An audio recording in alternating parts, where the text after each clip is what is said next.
Muy buenas noches a todos los hermanos y amigos presentes que ya están conectados a esta hora. Han separado un espacio en este día para poder hacer este estudio maravilloso. Tito, capítulo 1, la segunda parte. Mis hermanos queridos, espero que hayan traído vuestras Biblias. Es importante que venga armado, ármese, defiéndase como usted pueda, armado hasta los dientes. Nunca vaya a un estudio sin las Sagradas Escrituras. Recuerde que es muy importante que usted corrobore, haga sus apuntes, siempre revise, compare, constate. Tengo una duda, la voy a anotar y voy a esperar ahí al final, por último, en el espacio de preguntas y respuestas. Bueno, quiero saludar rápidamente a mi hermano Víctor Macei, allá en Florida Blanca, allá en Colombia. Un abrazo grande para esa gente linda, allá en Colombia, el país donde tiene el mejor café del mundo, Juan Valdez. ¡Qué rico café! Esto no es promocionado por Juan Valdez. Esta transmisión es patrocinada por la misericordia de Dios. Así de sencillo, mis hermanos.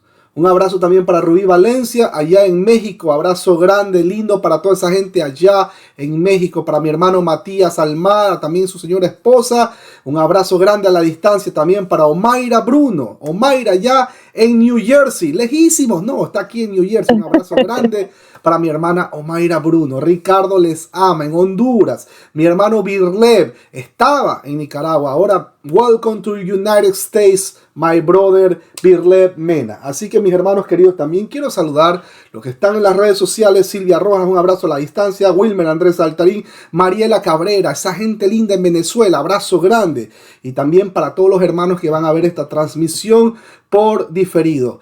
Previo al estudio, mis hermanos queridos, ¿qué les parece si vamos a orar? Ahí donde ustedes están, no cierren sus ojos si están manejando y usted está escuchando esta transmisión. Amado Padre, bendito y amado Padre, gracias. Muchísimas gracias por el tiempo que has permitido que nosotros podamos sacar para este estudio. Te pedimos, te suplicamos, por favor, quédate con nosotros, que tu Santo Espíritu nos abra el entendimiento, nos lleve de la manito hacia el entendimiento apropiado de este texto maravilloso que tú has permitido que nuestro hermano Pablo experimentara en aquel tiempo.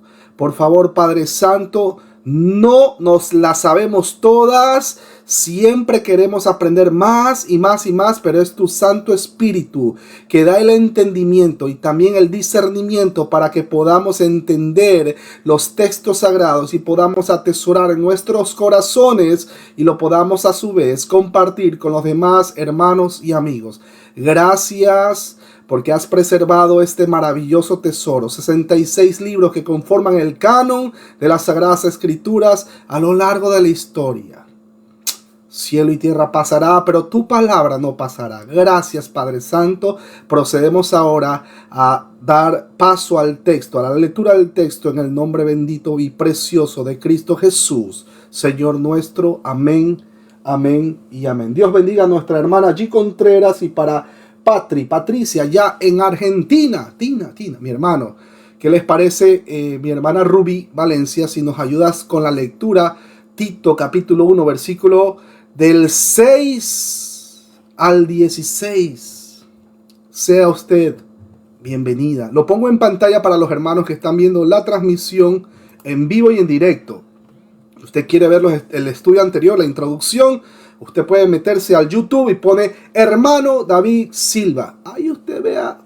Si usted quiere, suscríbase, denle like. Eso es voluntad suya. Aquí se le predica igual con suscripción o sin suscripción. Así que lo pongo en pantalla. Tito capítulo 1, versículo del 6 al 16. Bienvenido. Dice la palabra de Dios: el que fuere irreprensible, marido de una sola mujer, y tenga hijos creyentes que no estén acusados de disolución ni de rebeldía, porque es necesario que el obispo sea irreprensible, como administrador de Dios, no soberbio, no iracundo, no dado al vino, no pendenciero, no codicioso de ganancias deshonestas, sino hospedador, amante de lo bueno, sobrio, justo, santo, dueño de sí mismo, retenedor de la palabra, fiel como ha sido enseñada, para que también pueda exhortar con sana enseñanza y convencer a los que contradicen. Porque hay aún muchos contumaces, habladores de vanidades y engañadores, mayormente los de la circuncisión, a los cuales es preciso tapar la boca, que trastornan casas enteras enseñando por ganancia deshonesta lo que no conviene. Uno de ellos, su propio profeta, dijo: los cretenses siempre mentirosos, malas bestias, glotones ociosos. Este testimonio es verdadero, por tanto, repréndelos duramente para que sean sanos en la fe, no atendiendo a fábulas judaicas ni a mandamientos de hombres que se apartan de la verdad. Todas las cosas son puras para los puros, mas para los corrompidos e incrédulos nada les es puro, pues hasta su mente y su conciencia están corrompidas. Profesan conocer a Dios, pero con los hechos lo niegan, siendo abominables y rebeldes, reprobados en cuanto a toda buena obra. Amén, amén. Gloria a Dios. Mis amados hermanos, abrochen vuestros cinturones. Vamos a arrancar, pero primero que nada quiero leerles una porción del Primera de Timoteo, capítulo 5, versículo 21 y 22. Es un texto base por el cual vamos a basar este estudio. Te encarezco delante de Dios y del Señor Jesucristo y de sus ángeles escogidos, que guardes estas cosas sin prejuicios, no haciendo nada con parcialidad. Versículo 22. No impongas con ligereza las manos a ninguno, ni participes en pecados ajenos. Consérvate puro. Ese es el texto clave, mis hermanos queridos, para dar paso a este estudio de Tito, capítulo 1, versículo del 6 al 16. Mis hermanos queridos, empezamos leyendo el versículo 6, pero antes quiero saludar a mi hermana Laura Romero del ministerio Jesús Vive. Un abrazo a la distancia a todos los hermanos allá en Argentina y también en Colombia. Versículo 6 dice: el que fuere irreprensible, marido de una sola mujer, y tenga hijos creyentes que no estén acusados de disolución ni de rebeldía. Cuando el texto menciona esa partecita, el que o sí, es una oración condicional de primera clase, porque Pablo, nuestro hermano, asume que hubiese hombres calificados en la ciudad. La New American Standard Bible dice sin reproche. La New King James Version dice sin mancha. Otras versiones de la Biblia dice de carácter irreprochable. Esta es la clave para las calificaciones, tanto positivas como negativas.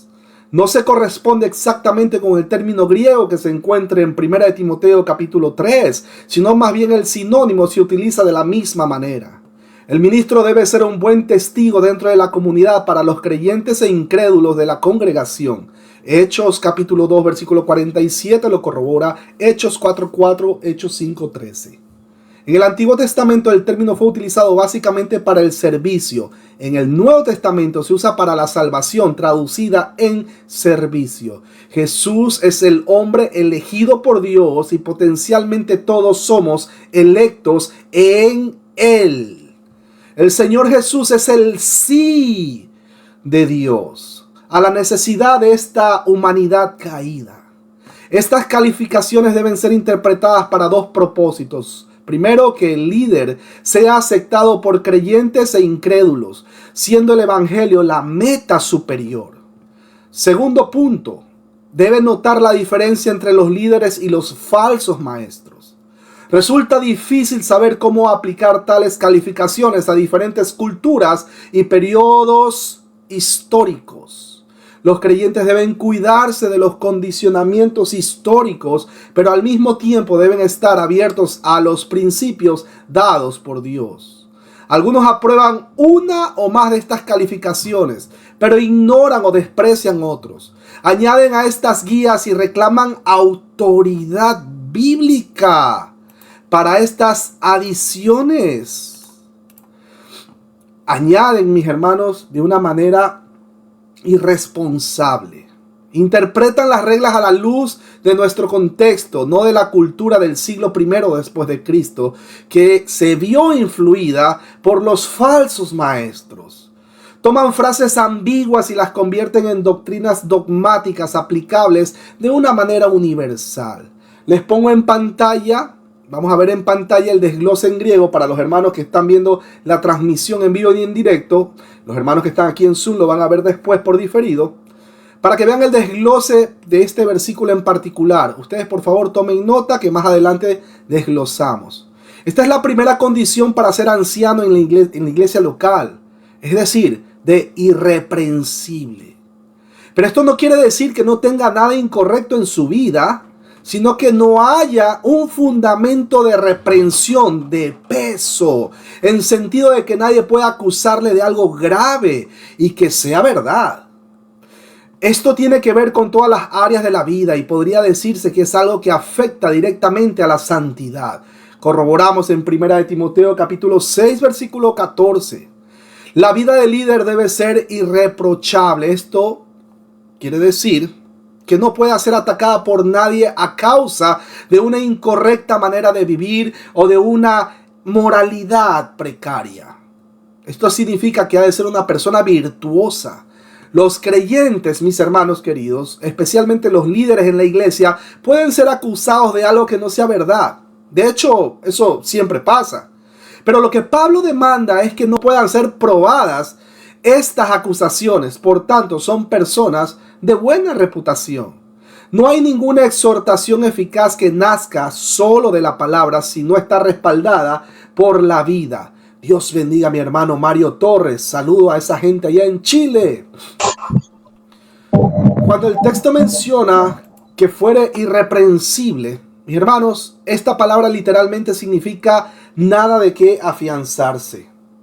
No deberá haber nada en la vida del líder que otros puedan afianzarse y usar para atacar su vida o a la misma iglesia. Este es un término amplio para un hombre que vive una vida justa, que puede ser visto como justo. Nadie podría levantarse y legítimamente acusar al hombre de un pecado gravísimo. Esto es importante porque él era administrador de la casa de Dios. Entre más grande es el amo, más grande se espera, o más grandeza, mejor dicho, se espera de los siervos. Era la preocupación primordial, pues como uno gobierna su casa, demuestra cómo gobierna la iglesia. Tristemente es frecuente que los hijos de los predicadores, en algunos casos, sean rebeldes, pese a haber crecido en hogares piadosos. ¿Este concepto se aplica a los hijos de los pastores en el versículo 6 o son dos calificaciones exclusivas del pastor? Esa pregunta téngala usted ahí en mente. Como sea, se enfoca en el estilo de vida de la familia y su actitud hacia la autoridad. Creo que por tratarse de una lista extensa de cualidades se refiere al líder en principios. Cuando el texto menciona, escúchelo bien, marido de una sola mujer, la frase, mis hermanos queridos, ha generado mucha, pero mucha discusión. Y antes de continuar, ya aquí con este texto, descartamos la existencia de una figura de pastorado femenino. De entrada, si usted está en una iglesia donde hay pastora, óigalo bien mi hermano querido que está viendo esta transmisión. Si usted está en una iglesia donde hay pastora, con certeza ahí no existe ningún pastor. Salga de ahí inmediatamente, corra, huya. También es evidente que era un asunto importante dentro de la iglesia en Éfeso. Esto podría referirse a la poligamia, a las segundas nupcias tras un divorcio, a un segundo matrimonio después de haber enviudado a un hombre que es fiel y atento con su familia y esposa. La iglesia primitiva ponía muy en alto las relaciones familiares y cualquier problema en esta área descalificaba a alguien en posición de liderazgo dentro de la iglesia. Esto no era un problema en el Imperio Romano, pero pudo haberlo sido en las comunidades judías. Acuérdense, Jacobo, Elcana, el rey David, Salomón, etcétera, etcétera, etcétera. El segundo era un gran problema dentro del imperio, como también para el judaísmo, con base en las discusiones rabínicas entre la escuela conservadora de Shammai y la liberal de Hillel.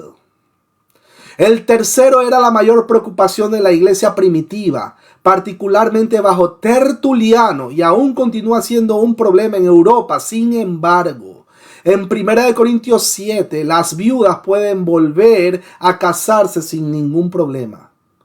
El cuarto se relaciona con el desprecio al matrimonio de los falsos maestros. Mis hermanos, en ese sentido, es otra forma de afirmar la necesidad de una vida familiar fuerte, pero no necesariamente excluyendo a los hombres solteros. La idea es la de, por cierto, hombre de una sola mujer. Mis hermanos, no significa que el líder deba estar casado. Si ese fuera el caso, tanto Jesús como Pablo estarían descalificados del liderazgo. La idea tampoco es que un líder no podría casarse si su esposa falleciera o si estuviera bíblicamente divorciado. Mire que digo bíblicamente divorciado. La idea para entender este texto de forma apropiada es que el líder debe enfocarse en una sola mujer. Obviamente ella siendo su esposa. Tristemente vemos pastores legalistas que se ponen en la entrada de la puerta, como lo hacían los fariseos, que no pasan ni dejan pasar, que están con el dedo acusador viendo si el aspirante obispo ya tuvo una esposa en el pasado, sin analizar el contexto del por qué se suscitó el divorcio. Muy común los dogmas y trabas que ponen estos pseudocristianos a los que anhelan el obispado, promoviendo interpretaciones privadas, textos fuera de contexto o simplemente cosas que no están en los textos sagrados. También tenemos el otro extremo, esto es, donde nombran pastores que encubren los abusos intrafamiliares que con dificultad salen a la luz. Otro extremo común es que también nombran pastores neófitos por el simple hecho de que es amigo del quien lo está nombrando al pastorado. O porque las ofrendas que dan son de cantidades importantes. O porque tienen una propiedad. Esto es muy común, porque tienen una propiedad y la quieren usar como la canasta de los huevos de oro. Yo pongo el local. Cobramos los diezmos y ofrendas, no nos preocupamos por las almas necesitadas, no nos importa si en las otras congregaciones no tienen ni siquiera para sillas, me echo esas ofrendas en mis bolsillos, me voy y listo. Nadie vio nada. Mis hermanos queridos, Gálatas capítulo 6 versículo 7 dice, no nos engañemos, Dios no puede ser burlado, todo lo que el hombre sembrare, eso cosechará. ¿Ustedes creen que Dios no está viendo toda esta situación? Seguimos, mis hermanos queridos. Retomando el tema de irreprensible. Mis hermanos, los exhorto a que conozcan a la familia y el entorno de quienes le predican. Analicen si son verdaderamente irreprensibles. Analicen si solamente tienen una fachada de piadosos, pero detrás de eso encubren una doble personalidad, narcisismo, psicopatía, etcétera. Y yo puedo seguir con la lista. Mis hermanos, los exhorto a analizar los verdaderos intereses de quienes les están predicando. ¿Verdaderamente los mueve el amor por las almas? ¿O solamente lo hacen porque quieren ganar likes, suscriptores? ¿Verdaderamente los mueve el amor por los que están privados de su libertad? ¿Que los encarcelados escuchen la palabra de Dios? ¿Eso verdaderamente los motiva a ellos? ¿O solo los motiva el dinero de las ofrendas para gastarlos en deleites personales? Mis hermanos, hagámonos la siguiente pregunta. ¿Se podrá dormir con una conciencia tranquila cuando el obispo verdaderamente predica por amor a los necesitados de la palabra de Dios? Tengan esa pregunta también en mente. Y seguimos. Cuando el texto menciona y tenga hijos creyentes, que no estén acusados de disolución ni rebeldía. Las cualidades de los líderes pueden verse en sus hogares, pero cualquier tipo de dificultad entre el esposo y la esposa, los hijos o abuelos, era la base para descifrarlo en el contexto de la iglesia primitiva. El líder debe criar a sus hijos de manera correcta y honesta.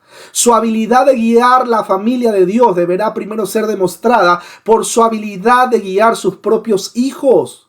Aquí el énfasis es en la idea de que sus hijos sean creyentes también. Si permanecieran paganos, cuestionaría la habilidad del padre para guiar a otros a la fe. Un padre sabio primero gana a su propia familia para Cristo y después les da la oportunidad de crecer antes de que levanten el campamento y se haya visto envuelto en una escuela bíblica. Tendríamos menos damnificados en el ministerio si esta política se siguiera más seguido. Es significativo que los requerimientos morales de los hijos del pastor son levemente expresados en 1 Timoteo capítulo 2, versículo 4, 1 Timoteo 2:5, 1 Timoteo 2:12. Es ahí que se hace un énfasis en el poder del padre para mantener orden en su propia casa. Aquí la sumisión de los hijos a la disciplina y restricción. La familia del anciano debe ser tal que no pueda ser acusada de disolución. La palabra griega ahí, apúntelo mi hermano querido, si usted quiere, es azotia, con S, azotia. Es la palabra usada en Lucas capítulo 15, versículo 13 para describir que el hijo pródigo estuvo viviendo perdidamente. El hombre que es azotos es incapaz de salvar. Es malgastador y extravagante y derrama su porción en placer personal. Destruye su porción y al final se arruina él mismo. Imaginen, mis hermanos queridos, que los mismos hijos del que predica no quieran escucharlo a su padre. Imagínense. Debido a que no lo consideran íntegro. Esto es, que no vive lo que predica. Eso es terrible. Por otro lado, imaginen que los profesores en el colegio de los hijos del obispo le pregunten sobre el comportamiento de su padre y estos muchachos digan: mi padre es un siervo del Señor. Amo ver cómo ama al Señor. Amo ver cómo sirve a los hermanos. Amo ver cómo es su comportamiento ante la sociedad. Y por lo tanto, también yo lo respeto porque es mi padre. Maravilloso. Maravilloso. Versículo 7, porque es necesario, óigalo bien, que el obispo sea irreprensible como administrador de Dios, no soberbio, no iracundo, no dado al vino, no pendenciero, no codicioso de ganancias deshonestas. El término ahí para obispo es episcopón, de ahí viene episcopal. Generalmente se traduce como supervisor u obispo. El contexto demuestra que se refiere a la misma persona. Cuando el texto menciona como administrador de la obra de Dios, se refiere al mayordomo de la casa. Hechos capítulo 9, versículo 17 lo corrobora. Es un término familiar relacionado con las cualidades del versículo 6. Como un hombre de familia, el pastor demuestra cómo guiará a la iglesia. Hay 5 características negativas aquí y las positivas en el versículo 8. La New American Standard Bible y la New King James Version dice no soberbio. Otras versiones de la Biblia dice nunca arrogante. Perdón. Es un término compuesto por autus, que significa no mismo, y edomadi, que significa placer. Define a la persona que está dispuesto, que es obstinado, arrogante y se complace a sí mismo. Cuando el texto menciona no soberbio, ya de aquí, escúchelo bien, ya de aquí quedan descalificados muchos. Incluso los youtubers de moda. Porque es impresionante ver la soberbia y la arrogancia con lo que salen a refutar a los débiles en la fe, o los que simplemente piensan distinto a las escrituras. Una cosa es que una persona no tenga todo el conocimiento exegético de las escrituras porque está empezando, por lo que sea. Pero otra cosa es la torcedura de las escrituras basado en un corazón mercantil, donde solo piensan en vivir a costillas del evangelio, sin importar envenenar a la gente, teológicamente hablando. Debemos exhortar, sí, mis hermanos, debemos exhortar, pero con miras a que Dios tenga misericordia y le abra el entendimiento a la persona que está empezando en los caminos del Señor. En cuanto a los falsos maestros, hay que ser estricto con ellos, firme, pero sin caer en la vulgaridad. Básicamente, gente egoísta queda descalificada del liderazgo. Mis hermanos, si un predicador es soberbio y trata a un cristiano como cualquiera, definitivamente no quiero escuchar su prédica. Aunque se sepa la Biblia de tapa a tapa hasta los mapas, ni siquiera me va a interesar ver la introducción. Voy a repetirlo, porque esta noche quiero dormir tranquilo y todos queremos dormir tranquilo. Si un predicador es soberbio y trata a un cristiano como un cualquiera, definitivamente no quiero escuchar su prédica. Aunque se sepa la Biblia de tapa a tapa hasta los mapas, ni siquiera quiero ver su introducción. Ellos muestran su naturaleza soberbia en arrogancia, testarudez y un orgulloso enfoque personal. Recuerde, mi hermano querido, que un youtuber no es su pastor. Busque congregarse, mi humilde sugerencia. Y si no consigue aún una iglesia de sana doctrina, clave las rodillas al piso y clame misericordia al Dios de la gloria para que le conceda una cerca de su casa, o al menos para que le conceda una. Busque una iglesia donde tengan un pastor de sana doctrina, no uno que está determinando tener su propia voluntad en todo, poniendo su propio juicio por encima de los demás, esperando que todos le rindan homenaje a su entendimiento. Eviten esos esquemas piramidales, mis hermanos queridos. Corroboren todo con las Sagradas Escrituras. Si no le permiten dar su opinión o preguntar algo para que esa duda sea aclarada, si lo censuran, salga de ahí corriendo inmediatamente. La mayoría de las sectas tienen ese esquema en donde su líder es el que tiene la razón absoluta y no se puede equivocar. Cuando el texto menciona no iracundo, es el término orge, que se refiere a un arranque de cólera. Se opone al término amable. Es lo opuesto a pacífico en la lista de cualidades. Esto caracteriza a alguien propenso al enojo o cambios drásticos de temperamento. La New American Standard Bible y la New Revised Standard Version dice adicto al vino. La New King James Version dice no dado al vino. Otras versiones de la Biblia dice un borracho. O también no un fuerte tomador. Parece ser una alusión a Proverbios 23, versículo 29 al 35 en la Septuaginta. Debe enfatizarse que la Biblia se opone a la borrachera, se opone. Pero no enseña la total abstinencia hacia el tema del vino. Génesis capítulo 7, versículo 28 lo corrobora. Salmo 104, versículo 14 y 15. Eclesiastés 9, 7 también lo corrobora. La total abstinencia proviene del compromiso individual del creyente con el Señor Jesús, sustentada en la restricción de las libertades individuales por el amor hacia los demás, dentro de la cultura donde cada uno ministra. Recuerden, esta vida ya no nos pertenece porque hemos sido comprados a precio caro, hemos sido comprados con la preciosa sangre de nuestro Señor y Salvador Jesucristo. Esta vida ya no nos pertenece. Gálatas 2:20 de hecho dice: con Cristo estoy juntamente crucificado, ya no vivo yo, mas vive Cristo en mí, etcétera, etcétera. Seguimos, mis hermanos queridos. Por cierto, un abrazo a Olga Pérez. Bendiciones, hermano Olguita. La New American Standard Bible dice no pendenciero. La New King James Version dice no violento. Y otras versiones de la Biblia dice un violento. Literalmente significa no violento y puede referirse al abuso del alcohol o a un cierto tipo de personalidad. Romanos capítulo 14, versículo 1 al 15 lo corrobora. La New American Standard Bible dice no codicioso de ganancias deshonestas. La New King James Version dice no codicioso del dinero. Otras versiones de la Biblia dice no codicioso de ganancias. No hay regulaciones aquí establecidas para los diáconos.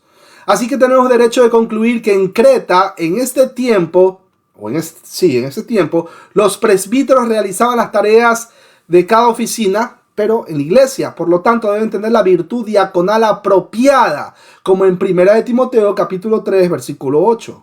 El mismo problema sobre las ganancias deshonestas aparece en los falsos maestros del versículo 11. Como dijo un predicador famoso de sana doctrina, el problema es que la iglesia moderna está llamando ungidos a un montón de personas a las cuales Cristo llamó ladrones. Versículo 8 dice, sino hospedador, amante de lo bueno, sobrio, justo, santo, dueño de sí mismo. Cuando el texto menciona hospedador u hospitalario, mire, literalmente significa que ama a los extranjeros. Mi hermano Matías Almada, cuando quiera, véngase para Estados Unidos. Acá lo recibimos. Las pensiones en los días de Pablo eran famosos prostíbulos. Por tanto, los cristianos y en particular su liderazgo debían abrir sus hogares para los misioneros itinerantes y las comunidades necesitadas. Juan capítulo 5 y sobre todo Hechos 13:2 dice: no os olvidéis de la hospitalidad, porque por ella algunos, sin saberlo, hospedaron ángeles. Cuando el texto menciona amante de lo bueno, los dos términos están compuestos ahí. Miren esos dos términos griegos, pilos y agatos. La frase era una afirmación común de un carácter cultural y se han encontrado con frecuencia en las inscripciones. La New American Standard Bible dice sensible.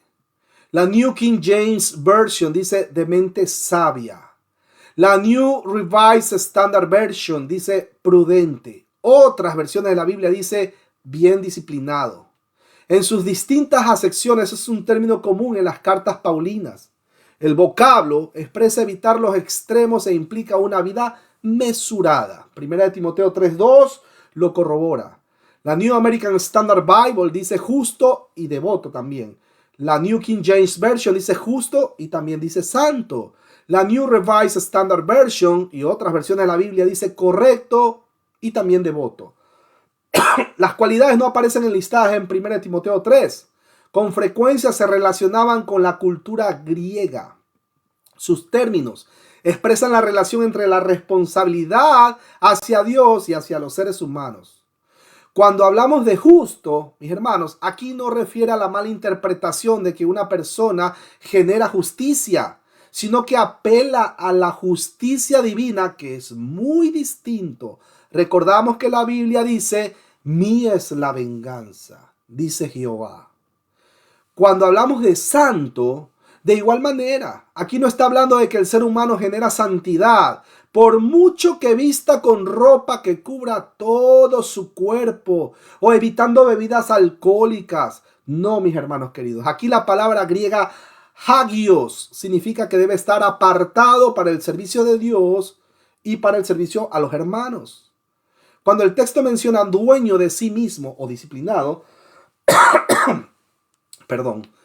es la descripción de Pablo predicando delante de Félix y Drusilia en Hechos 24:24 y está relacionado con el contexto deportivo y militar. También se aplica a la madurez cristiana como cualidad. El sustantivo aparece en la lista del fruto del Espíritu Santo, ahí en Gálatas 5:23. Refleja a alguien que mediante el Espíritu ha controlado su personalidad y la tentación que le muestra el sistema de un mundo caído, las tentaciones de Satanás. Esto evidencia a un creyente que ha llegado a ser controlado por Cristo Jesús, Señor nuestro. Versículo 9 dice, perdón mis hermanos, estoy un poco afectado de la garganta, pero seguimos. Lo pongo en pantalla. Versículo 9 dice, retenedor, óigalo bien, retenedor de la palabra fiel tal como ha sido enseñada, para que también pueda exhortar con sana enseñanza y convencer a los que contradicen. Mis hermanos queridos, si se da cuenta, voy a volverlo a leer. Retenedor de la palabra fiel tal como ha sido enseñada, para que también pueda exhortar con sana enseñanza y convencer a los que se contradicen. Si usted tiene algún problema que está pasando, de cualquier índole laboral, matrimonial, con un amigo, alguien no le paga, no sabe qué hacer, lo que sea, no vaya a buscar a la vecina que es 3 veces más pecadora que uno que también es pecador. Busque un anciano, busque un obispo, busque a un hermano en la fe. Mi hermano, estoy pasando por esta situación y la verdad es que no sé qué hacer. ¿Será que llevo a juicio a este hermano? O sea, para empezar, imagínense, usted pensando en llevarlo a juicio a un hermano en la fe. O sea, espera. Llegan y ya hablaron y ya conversaron. Mi hermano, agotar las instancias. Pero bueno, ese es otro tema. A lo que quiero llegar es que no va a buscar a la vecina, pues, que está pasando por una situación extremadamente difícil, que está pecando 3 veces más que nosotros que somos pecadores por naturaleza. No, pues mis hermanos queridos. La New American Standard Bible y la New King James Version dice sosteniendo firmemente la palabra fiel. La New Revised Standard Version dice de apegarse firmemente a la palabra que es digna de confianza. Otras versiones de la Biblia dice debe apegarse firmemente al mensaje que es digno de confianza. Permítame un segundo, tomo un vasito con agua. Un cafecito ahí para acompañar a mi hermano Víctor Macei. Es un participio presente medio. Los creyentes, mis hermanos, son un eslabón de la cadena apostólica del cristianismo primitivo y deben apegarse y sostenerse con fuerza en las escrituras como la autorrevelación del único y verdadero Dios. La New American Standard Bible y la New Revised Standard Version dice que esté de acuerdo con las enseñanzas. La New King James Version dice tal como le ha sido enseñado. Otras versiones de la Biblia dice que esté de acuerdo con la doctrina. Cuando el texto menciona que también pueda exhortar con sana enseñanza, el ministro, por su preparación personal, dones espirituales y amor a Dios y también amor a las almas, debe poder trabajar con creyentes y con no creyentes. Su tarea comprende en enseñar, predicar, escúchelo bien, y ser ejemplo del evangelio y corregir a las falsas enseñanzas para imponer la sana doctrina. En las iglesias de los tiempos de nuestro hermano Pablo se habían levantado falsos maestros que contradecían las enseñanzas doctrinales que los apóstoles habían dado. La firmeza en la verdad exigía confrontar las falsas enseñanzas. Por tanto, enfrentarlas con la palabra en una enseñanza doctrinal correcta. No se trata tanto de una confrontación con los engañadores, sino de la formación correcta y profunda a toda la congregación para que pueda hacer frente a los errores que algunos trataban de introducir. El anciano debe dejar en claro ante la iglesia los errores que otros enseñan, desmontando los argumentos que usan para engañar. Los falsos maestros no deben ser ignorados, sino confrontados en sus enseñanzas torcidas para que no consigan los objetivos que se proponen. Los falsos maestros eran sumamente peligrosos porque algunos procedían de las mismas congregaciones, como advirtió a los ancianos de Éfeso, ¿se acuerdan? En Hechos capítulo 20, versículos 29 y 30. Las características, o la característica, mejor dicho, principal de un falso maestro es la contradicción de la verdad. Enemigos de ellas son. Por tanto, son enemigos de Dios. La responsabilidad de un liderazgo es predicar, enseñar y defender la verdad frente al error. No se trata de infringir la verdad en aras de un pretendido amor, sino de seguir la verdad en amor. Efesios 4:15 lo corrobora. Dios bendiga a la hermana Irma Martínez. Un abrazo grande a esa gente linda en Venezuela. El sobrevedor, o sea, el obispo que ama a los creyentes, mantiene la acción defensora para librarlos de los lobos que procuran devorarlos. Un líder piadoso usará un sólido fundamento en la palabra de Dios para exhortar o animar a aquellos quienes están en el camino correcto. Lo usará también para convencer o desanimar a aquellos que están en el camino equivocado, o sea, los que contradicen. Versículo 10 dice, porque hay muchos contumaces, habladores de vanidades y engañadores, mayormente los de la circuncisión. Cuando el texto menciona contumaces, la New American Standard Bible dice hombres rebeldes. La New King James Version dice insubordinados. Otras versiones de la Biblia dice gente rebelde. Es el término sujeto o potazo con un alfa privativo, lo que significa sin autoridad. Hupotazo es someterse, pero en este caso este es un upotazo, pero con un alfa privativo, como que lo contrario, ¿no? Bueno, en el versículo 9, contextualmente se relaciona con quienes contradicen. La palabra contumaz indica a alguien quien no se someterá ante la autoridad ordenada por Dios. La palabra del antiguo griego traducida para contumaz es la forma negativa de la palabra someterse. Un hombre contumaz no se va a someter. Dios ha establecido un orden de autoridad en varias áreas distintas de la vida. Hay un orden de autoridad en el hogar, en la iglesia, en el trabajo y en la comunidad. Es más, mi hermano Víctor Macei también es ordenado en su trabajo. Mi hermano Matías Almada es ordenado en su trabajo. Los hermanos que trabajan aquí son ordenados en su trabajo. Dios quiere que nosotros reconozcamos los lugares en donde Él ha puesto un orden de autoridad en nuestras vidas y Él quiere que nos sometamos a esa autoridad.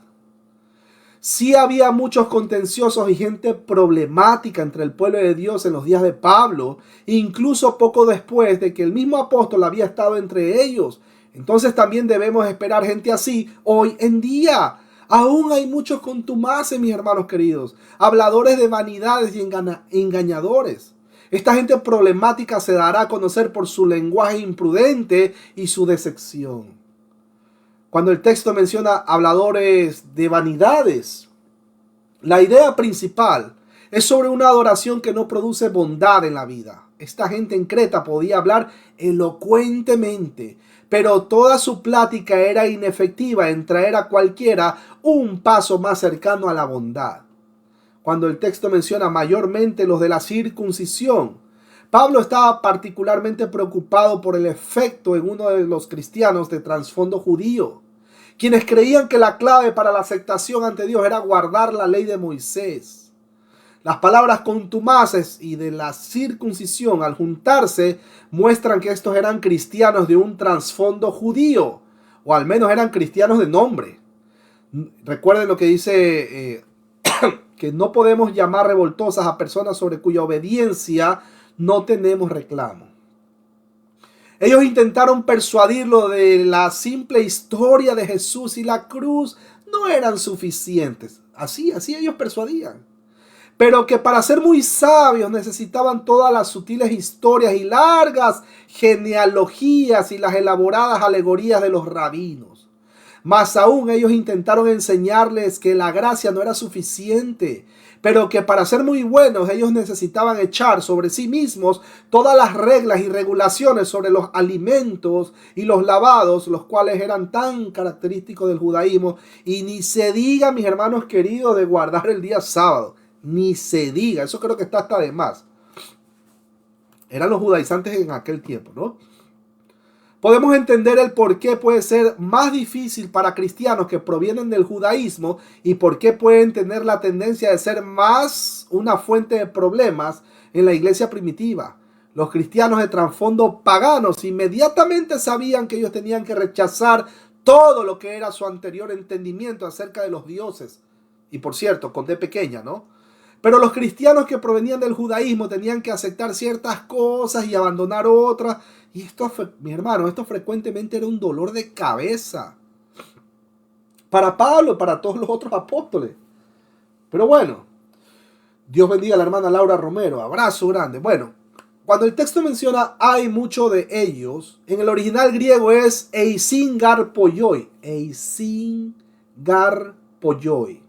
La responsabilidad de Tito al poner en orden lo que estaba desordenado no solo era el de establecer ancianos por las ciudades, sino corregir lo deficiente. Entre otras cosas, contrarrestar la falsa enseñanza que algunos procuraban introducir en las iglesias. No eran los mismos con los que Timoteo debía enfrentarse en Éfeso, pero sin duda el trasfondo y tal vez la procedencia eran las mismas. El número ya no era pequeño, sino muchos los que habían coaligado para dañar la obra de Dios y alterar la buena marcha de las iglesias. Posiblemente los que trabajaban en destruir la obra en Creta eran perversos, incrédulos y sin conocimiento de Dios. Los ancianos deben silenciar a quienes perturban con sus palabras la buena marcha de la iglesia. El sistema no es otro que oponerse a sus enseñanzas, denunciándolas delante de los creyentes tal como lo hizo Jesús con los religiosos de su tiempo, afirmando que eran ignorantes en relación con el conocimiento de las Escrituras. Mateo, capítulo 22, porque alguien me va a decir, ¿dónde dice eso? Bueno, Mateo, capítulo 22, versículos del 29 y 30 para corroborar. Sin embargo, no siempre se podía esperar que la exposición de la verdad hiciese callar a los engañadores. Tal vez se silencien por un momento, pero proseguían en su empeño malvado de engañar a los creyentes con sus palabrerías. Nada ha cambiado, mis hermanos queridos. Todavía en este tiempo tenemos falsos maestros que quieren engañar y que yo sé mejor. Yo. Siempre hablando en reflexivo, en modo reflexivo. Bueno, la New American Standard Bible dice habladores de vanidades y engaños. La New King James Version y la New Revised Standard Version dice charlatanes y engañadores. Otras versiones de la Biblia dicen engañan a otros con su falta de sentido. Ambas palabras solo se encuentran en este pasaje del Nuevo Testamento. El problema principal de las cartas pastorales son los falsos maestros y sus acólitos caracterizados en estos términos. Lo que creemos y cómo vivimos son aspectos cruciales de la vida del creyente. Cuando el texto menciona insumisos, contumaces, insubordinados y todo el sinónimo de esto, ¿no? Ahí tenemos la palabra anipotactoi, que significa insubordinados. Estos son los que sostienen su rebeldía contra la verdad, desconociendo la palabra y su contenido. O sea, se ponen a hacer unos debates absurdos y ni siquiera tienen el conocimiento del contexto histórico, cultural, exegético, etcétera, etcétera, etcétera. Y de esos, mis hermanos queridos, de eso hay bastantes. No hacen caso de la enseñanza verdadera, oponiéndose a ella y persistiendo en su pecado. Estos insubordinados, por esa condición, no se someten a ninguna regla, tanto doctrinal como de disciplina eclesial. El grave problema es que no están fuera, sino que se introducen en la iglesia, haciéndose pasar por maestros que enseñan la verdad. Miremos lo que dice la palabra de Dios. Vamos a ver, dice que os fijéis en los que causan divisiones y tropiezos en contra de la doctrina que vosotros habéis aprendido y que os apartéis de ellos, porque tales personas no sirven a nuestro Señor Jesucristo, léalo bien, sino a sus propios vientres. Y con suaves palabras y lisonjas engañan a los corazones de los ingenuos. Romanos lo corrobora. Romanos capítulo 16, versículos 17 y 18. Tales personas se oponen a la corrección y se niegan a rectificar lo que están haciendo. No van a reconocer los errores ni de broma. Primero hay un cataclismo y ahí recién van a pensar a ver si es que reconocen los errores. Cuando el texto menciona habladores de vanidades, Ahí tenemos el término matailogoi.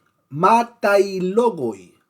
Este adjetivo es un apax legomena y es la única vez que aparece en el Nuevo Testamento. Más adelante veremos eso en el original griego.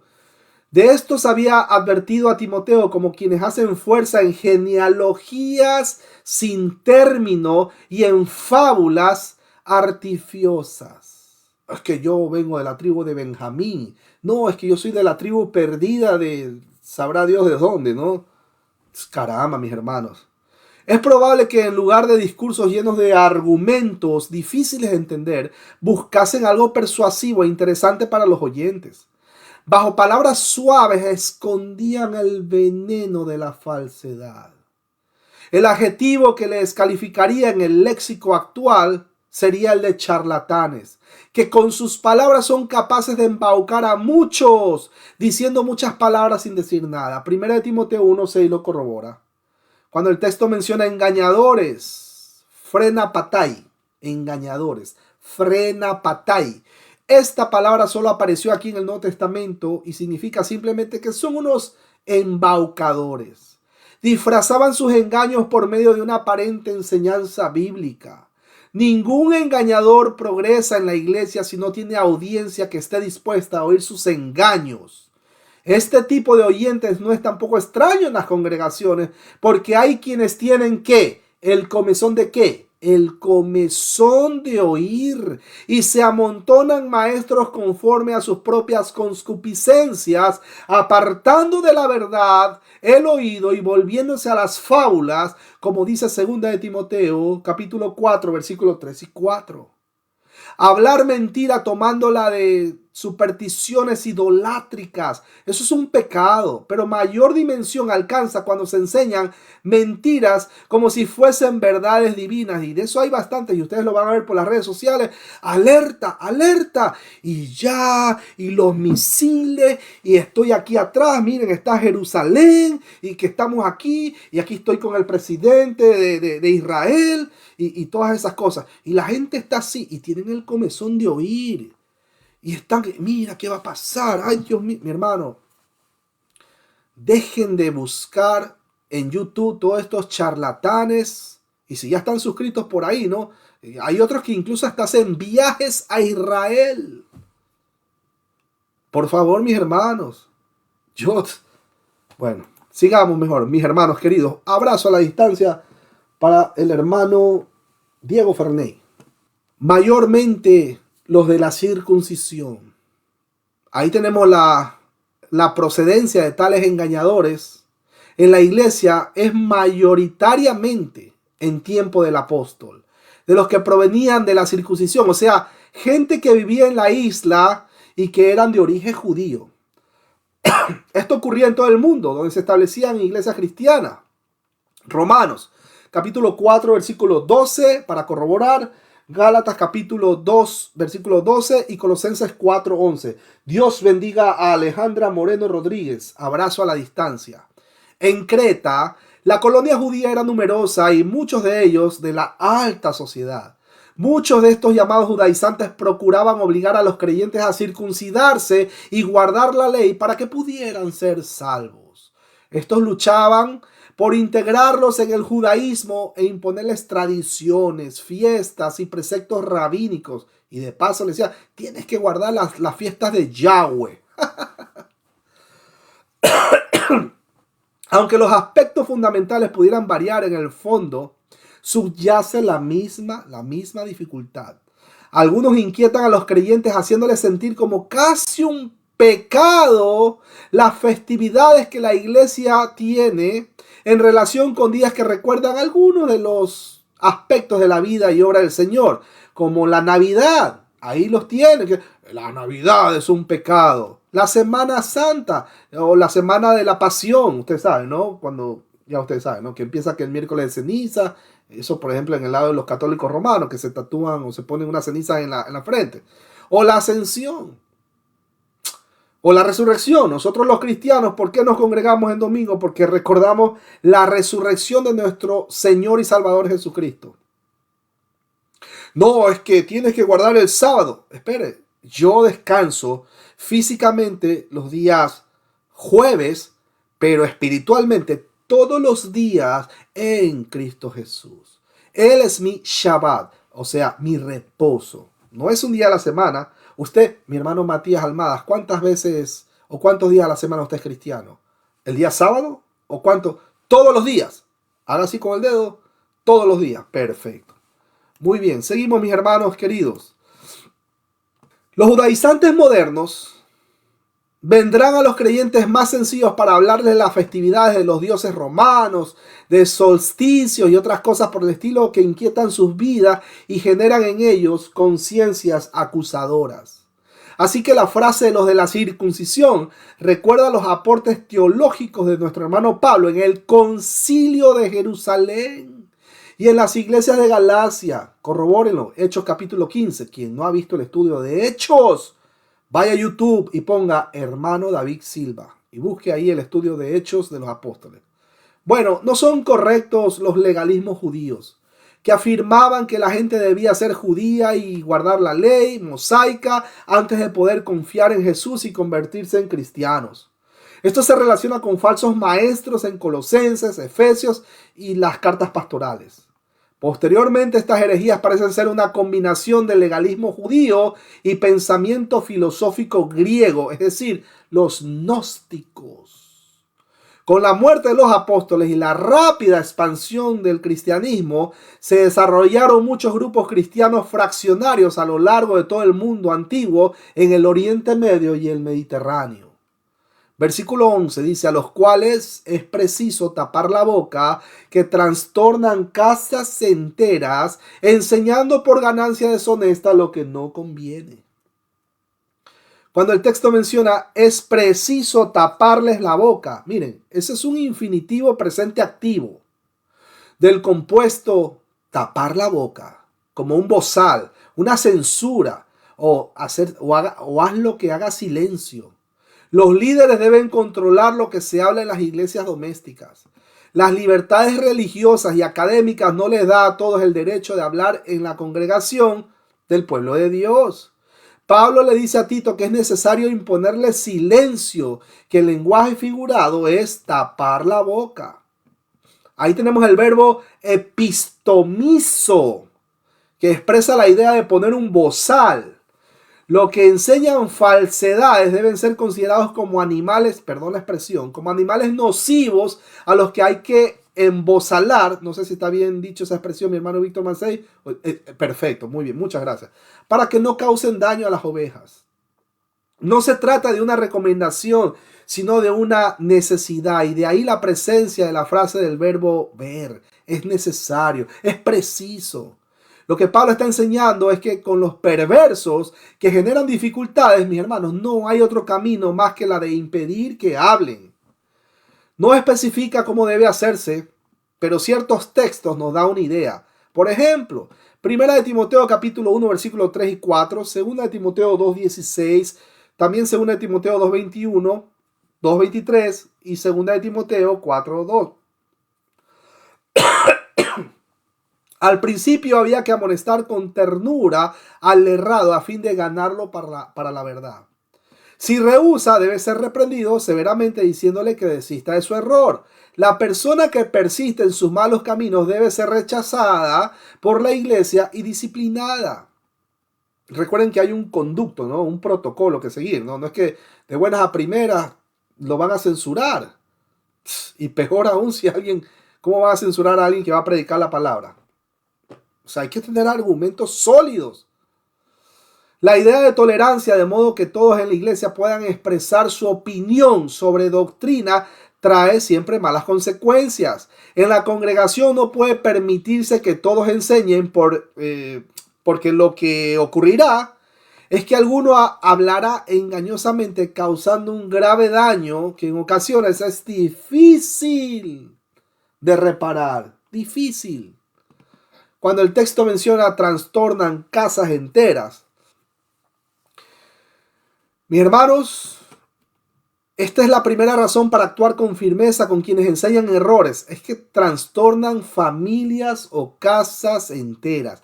Generan divisiones familiares, dividiendo a causa de temas inconsistentes que proponen y que degeneran en unas disputas interminables.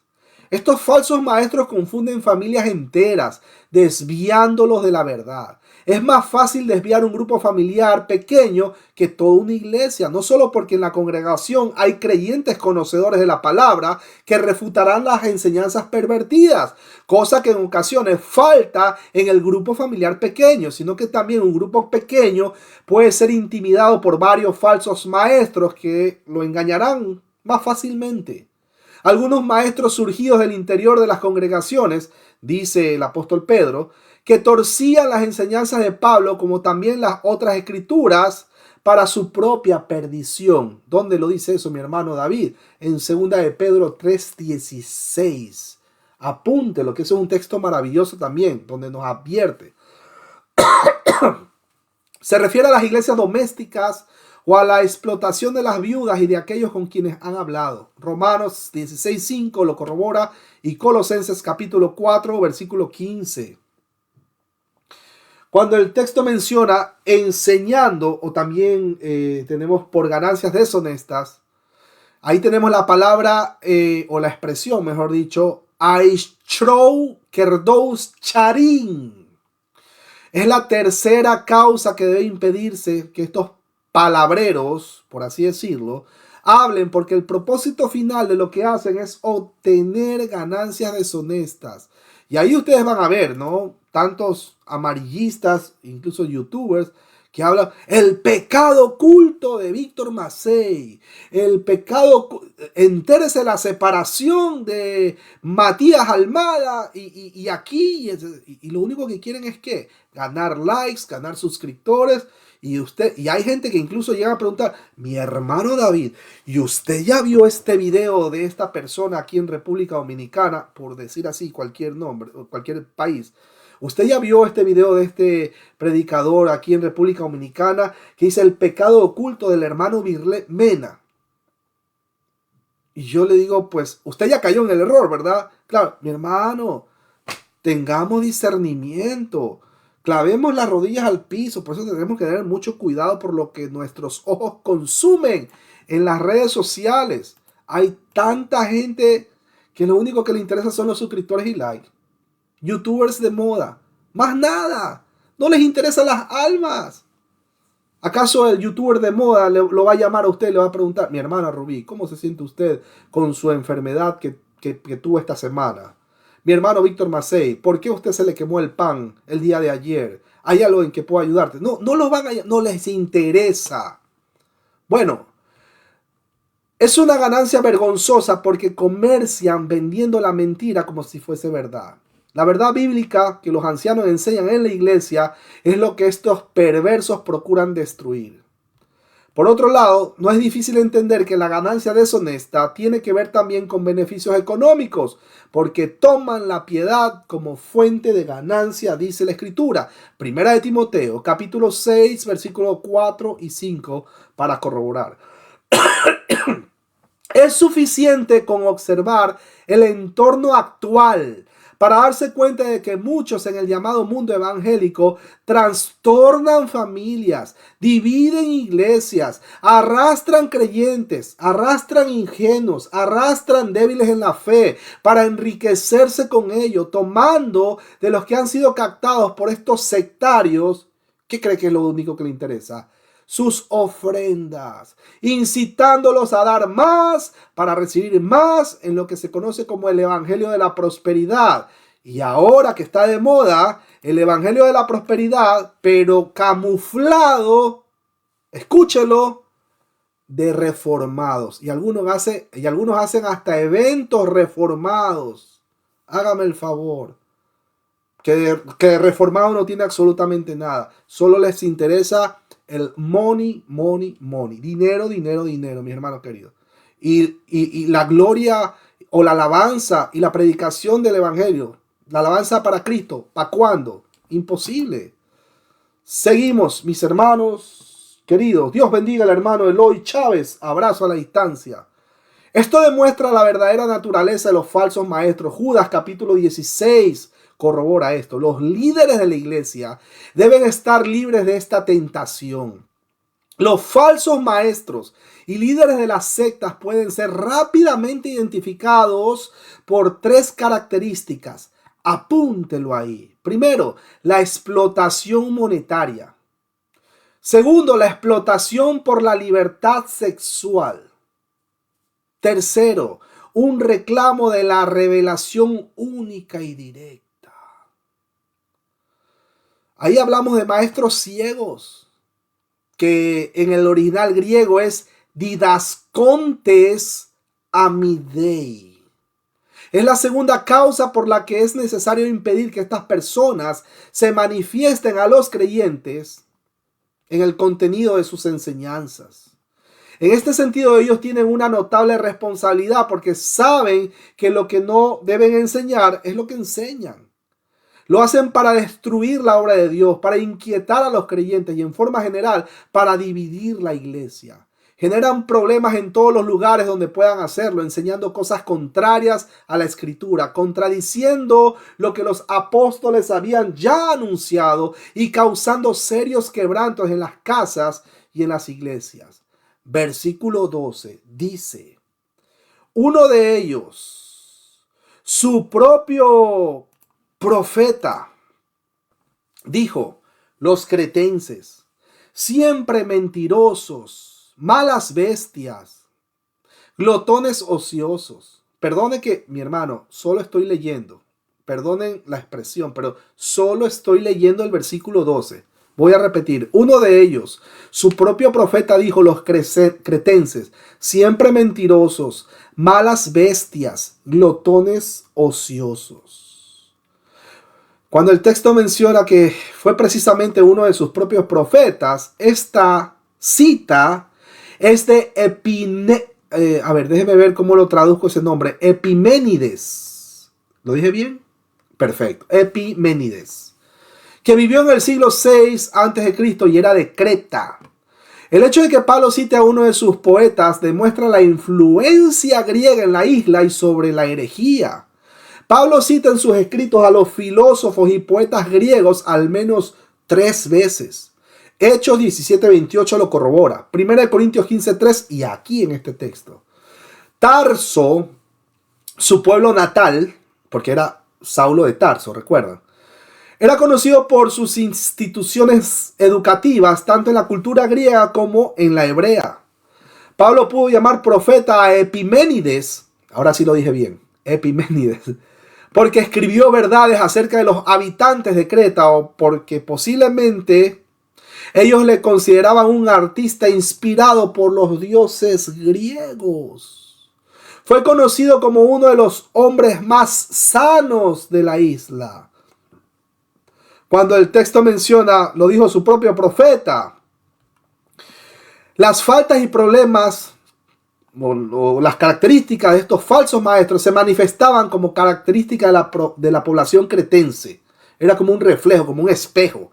El apóstol hace referencia a una expresión de un filósofo y literario a quien llama su propio profeta, o sea, es decir, Epiménides, que vivió 150 años y el cual era venerado en Creta como una divinidad, al que Platón llamó hombre divinamente inspirado y también considerado como un profeta. Colaboró con Solón en Atenas y fue tenido por uno de los 7 sabios de Grecia. Eso como contexto histórico. Apúntelo por ahí. Cuando el texto menciona a los cretenses siempre mentirosos, el profeta cretense decía que sus compatriotas eran mentirosos. De manera que quien vivía una vida licenciosa, se decía de él en la antigüedad que vivía a lo corinto. El que era mentiroso se decía de él que vivía a lo cretense.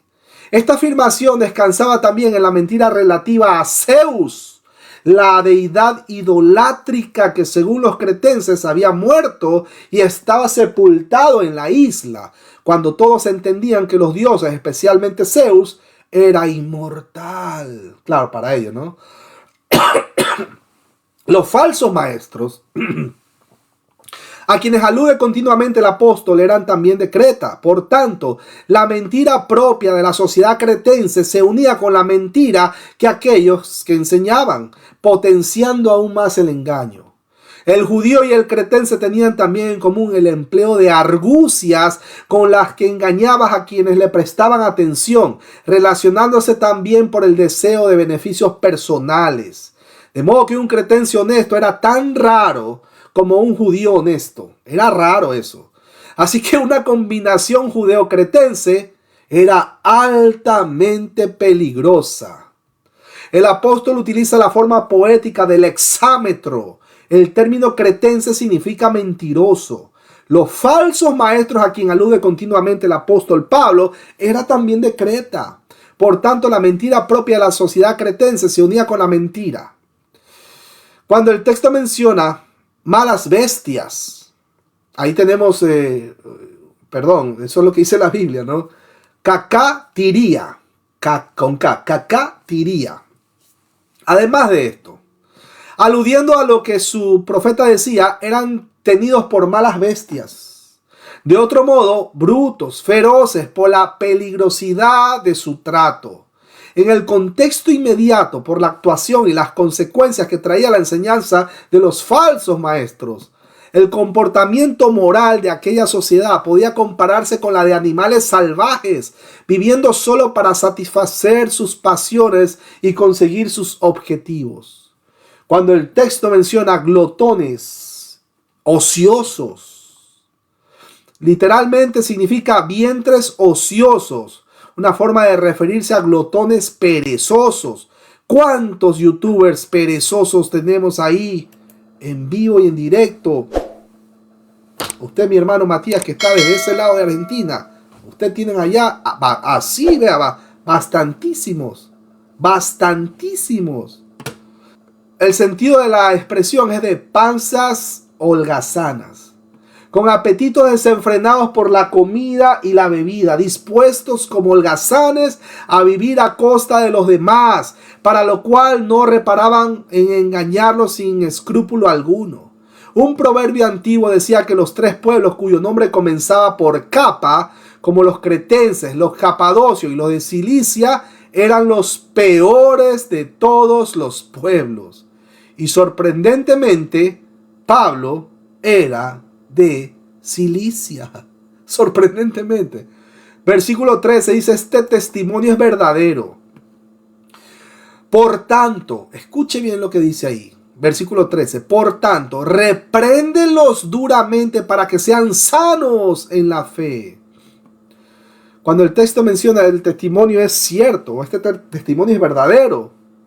Las palabras de Epiménides no son inspiradas, pero el apóstol las confirma como verdades, de modo que queden registradas en la epístola como inspiradas. Es decir, que la afirmación del filósofo era cierta en relación con los calificativos que da a los cretenses. Más nada. Esto no significa que inexorablemente todos eran así, ya que habían honrosas excepciones. Cuando el texto menciona repréndelos duramente, mis hermanos, es un imperativo presente activo que textualmente significa córtalos con una navaja. Y se usa solamente aquí en todo el Nuevo Testamento. Mis hermanos, tengan mucho cuidado. No vayan a cortar a nadie con ningún objeto cortopunzante. Es importante que lea el contexto de lo que estamos estudiando para evitar cualquier desgracia, ¿no? Por esta razón, Tito debía amonestarlos tajantemente, o como traduce la Reina Valera, repréndelos duramente. No significa falta de amor o de potismo autoritario de él, sino todo lo contrario. Es una operación de gracia para evitar que se desvíen del camino recto conforme a la palabra. Mi hermano, el amor determina que se trate de alcanzar a estas personas que son duras y violentas, y para ello deberán usarse amonestaciones tajantes, un hablar sin paliativos para que entiendan lo que se les quiere decir y obren en consecuencia. Dios bendiga a mi hermano Gustavo allá en Perú. No debe olvidarse de que se trata de caracteres semejantes a fieras salvajes con las que debe tratarse con firmeza. Recuerden que el apóstol había dicho antes que había de tapar la boca a aquellos que procuraban desviar a los creyentes de la fe. Por tanto, se requiere una firmeza en el trato, que no está nunca desligado del amor que motiva la acción.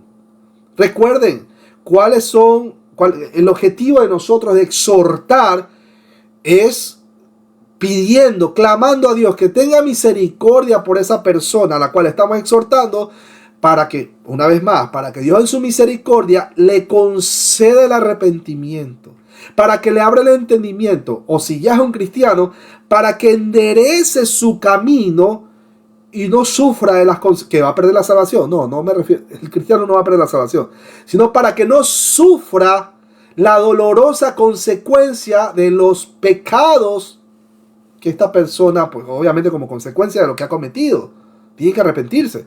Pero tenemos que exhortarlo. Es más, si nos quedamos callados, entonces no amamos al prójimo. Mucho cuidado, mis hermanos queridos. Bueno, esto demuestra que la disciplina debe ser redentora, no punitiva. 1 Corintios 5:5 lo corrobora, y Hebreos capítulo 12, versículo del 5 al 13. Los pronombres aquí se refieren a los falsos maestros, lo corroboramos. 2 Timoteo 2, versículos 25 y 26. El término somos se relaciona con algo que está sano. 1 Timoteo 1:10 y 2 Timoteo 1:13 para corroborar. Versículo 14 dice: no atendiendo a fábulas judaicas ni a mandamientos de hombres que se apartan de la verdad. Habían asuntos que Tito definitivamente debía atender. En cuanto a la fe, mantener a los creyentes alejados de cuanto no sea propio de la revelación divina, incluyendo en ello la transmisión oral de la verdad que los apóstoles enseñaban. Lo contrario no era otra cosa que mitos o fábulas judaicas, que sí, que el Zohar, que el Talmud y todas esas cosas que imagínense. En el pensamiento del apóstol estaban los causantes de tantas aflicciones y disturbios, problemas y confusiones que eran los judaizantes. Estos estaban enseñando cuentos fantásticos sobre antepasados de Israel. 1 Timoteo, capítulo 1, versículo 4 para corroborar. Cuando el texto menciona y mandamientos de hombres. El otro asunto es que debía afrontar el problema de la práctica de la vida cristiana, reiterando, mis hermanos queridos, la enseñanza ética. Todo cuanto no se ha tomado la palabra, lo que convierte la enseñanza en mandamientos de hombres, debería haber sido desechado. Muy probablemente tenga que ver con las prácticas del judaísmo, especialmente con los estándares de vidas reguladas por prescripciones rabínicas, que no son otra cosa que mandamientos producidos por los hombres. Estos se presentaban como sustentados en la ley de Dios, pero en la práctica confundían el verdadero sentido de la ley, o el espíritu, o el cuerpo de la ley. Mateo 5:43 lo corrobora, Mateo 15:3 y Marcos capítulo 7, versículo 1 al 23. Dios bendiga a la hermana Matilde Núñez Gutiérrez. Abrazo a la distancia. Estos preceptos humanos se mostraban como una manifestación de piedad, pero no tenían ninguna eficacia para orientar la verdadera piadosa vida delante de Dios. Recuerden que los judíos enseñaban a lavarse las manos muchas veces, literalmente a bautizar las manos en sentido de limpieza ceremonial antes de comer. Lo exigían como un mandamiento, pero no está en la palabra, sino que surgió de la mente de los maestros religiosos. Extremaban las reglas de disciplina en un duro trato al cuerpo, con limitaciones tales como no caminar más de 1 kilómetro el sábado, porque todo cuanto sea pecado, pecado y más pecado. Cuando el texto menciona que se apartan de la verdad, estos mandamientos procedían de hombres que se apartaban de la verdad, literalmente hombres que habían dado las espaldas a la verdad. Por tanto, caminaban en un sentido contrario a ella.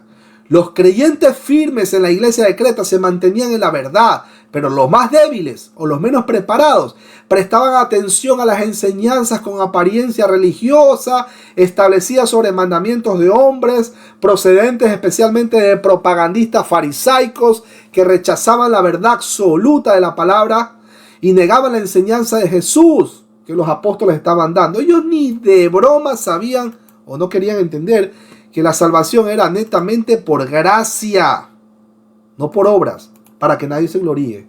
Efesios 2, 8, 9 lo corrobora. Tito 3, 5.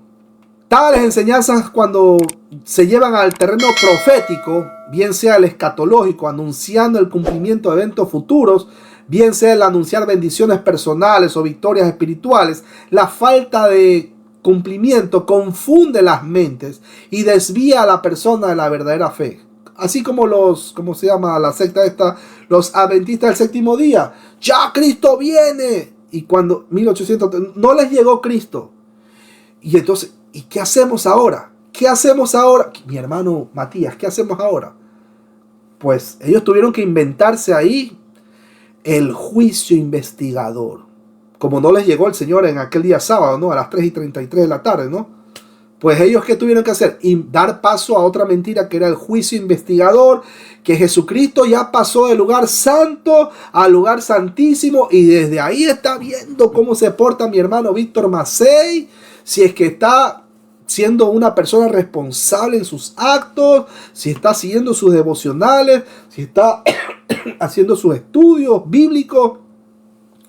Mi hermano, el que está escogido para salvación, tarde o temprano van a nacer de nuevo. No va a dejar de ser pecador, ojo con eso. Pero otra cosa es que ya no va a ser esclavo del pecado, por si acaso. Versículo 15 dice: todas las cosas son puras para los puros, mas para los corrompidos e incrédulos nada les es puro, pues hasta su mente y su conciencia están corrompidas. Mis hermanos queridos, ¿cuántos pastores, usted tiene que haber escuchado incluso en España, es que no puedo ir a la playa porque el cristiano no debe ir a la playa? Mi hermano, el problema no es lo creado. El problema no es la Navidad. Si Víctor Macei se va a reunir en Navidad, se va a reunir pues porque sabe que está toda la familia unida, con un corazón predispuesto y en algunos casos hasta sensible por la fecha. Él se va a reunir ¿para qué? Para predicar la palabra de Dios. ¿El problema es la Navidad? No, no es el problema la Navidad. No, es que Nimrod, que si alguien se levanta ahí a decapitar la cabeza, porque llame al 911. El problema no es la Navidad. El problema no es la fecha. El problema no es la playa para estos pastores ultralegalistas que dicen, no vaya a la playa, que el cristiano no tiene que ir a la playa. El problema no está en la playa. El problema está en el corazón podrido, en su mente podrida de pecado.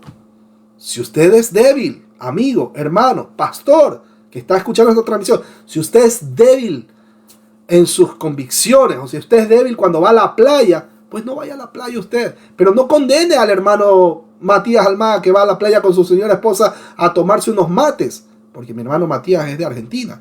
O al hermano Víctor Macei, que se va a la playa a tomarse un café Juan Valdés, el mejor del mundo. No los condene.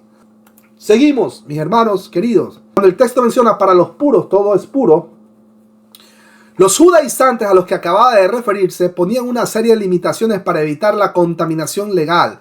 Sin embargo, aquel que había sido purificado mediante la regeneración deja de abstenerse de cosas que pudiesen hacerlo impuro, porque entiende que todo es limpio. Esa fue la enseñanza de Cristo relativa a los alimentos. Nada hay fuera del hombre que entre en él que lo pueda contaminar, pero lo que sale de él, eso es lo que contamina al hombre, dice Marcos capítulo 7, versículo 15. Los judaizantes estaban atentos solo a lo exterior del hombre, sin prestar cuidado alguno de lo que había en su interior. Ellos enseñaban que la contaminación externa era lo que afectaba al hombre al hacerlo legalmente inmundo. Por esta razón, para evitarlo, había establecido la enseñanza sobre el lavamiento de las manos y los utensilios. Para ellos la impureza legal tenía que ver con algo meramente externo, consistente en ¿qué? En ceremonias, lavamientos y cosas semejantes. Sin embargo, a lo que realmente tiene contenido, que es la pureza del corazón, no le prestaba atención para nada, en lo absoluto. Para nada.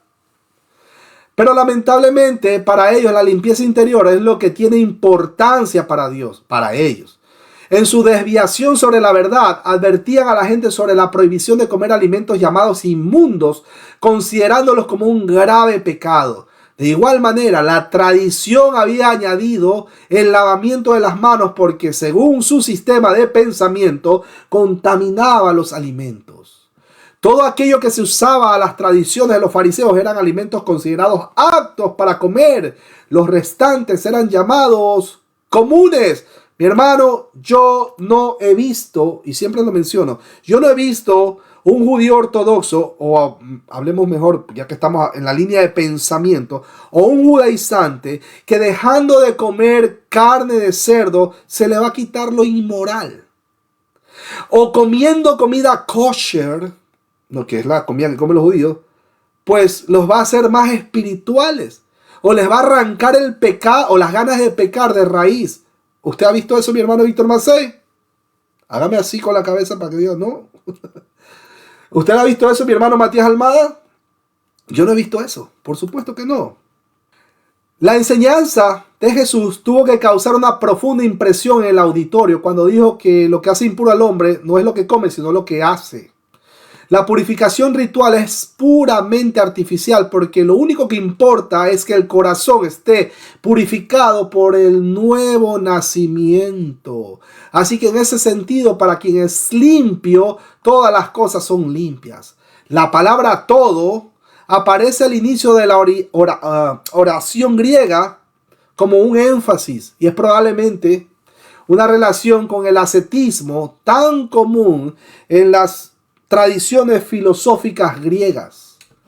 Cuando el texto menciona, pero para los infieles e incrédulos, nada es puro sino la mente y la conciencia. Mire que el primer verbo, escúchelo bien, el primer verbo, cognado, es un participio perfecto pasivo y el segundo es un indicativo perfecto pasivo que pasa de un estado provocado a ser un agente externo, probablemente el maligno. Este tipo de persona trastoca todo y a todos para sus intereses personales. Corroboramos eso en Hechos 20:29. Noten el contraste que los que no están limpios, esto es, quienes no han nacido de nuevo, su sistema para purificarse es el cumplimiento legal de rituales, abstención de alimentos, guardar el sábado, etcétera, etcétera, etcétera. ¿Qué dijo nuestro Señor Jesucristo?